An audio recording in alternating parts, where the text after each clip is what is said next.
Все началось с новости о том, что Apple планирует запустить новый музыкальный сервис с 30 июня. И первые 3 месяца самые популярные хиты можно будет слушать бесплатно.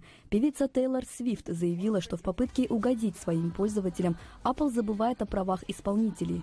Она отказалась предоставлять доступ к своему альбому 1989. Поскольку, по ее словам, у Apple достаточно денег для того, чтобы покрыть связанные с акцией расходы, и таким образом она демонстрирует поддержку молодым независимым музыкантам. «Мы не требуем от вас бесплатных айфонов.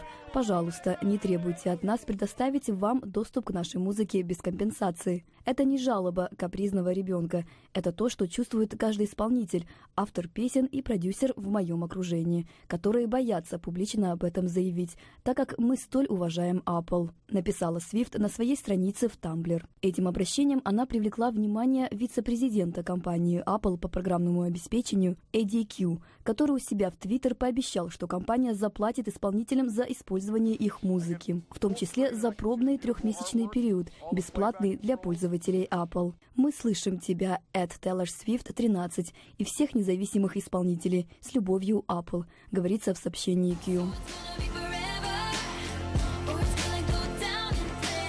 О размере компенсации пока неизвестно, однако, едва успев отпраздновать успех, Тейлор Свифт оказалась объектом критики фотографов. По данным СМИ, певица лишала фотографов своих концертов права на авторство снимков. Если в обычной практике фотографы имеют право перепродавать свои снимки, то в своем случае она вынуждала фотографов подписывать контракты, согласно которым права на использование фотографии с ее концерта принадлежат только ей.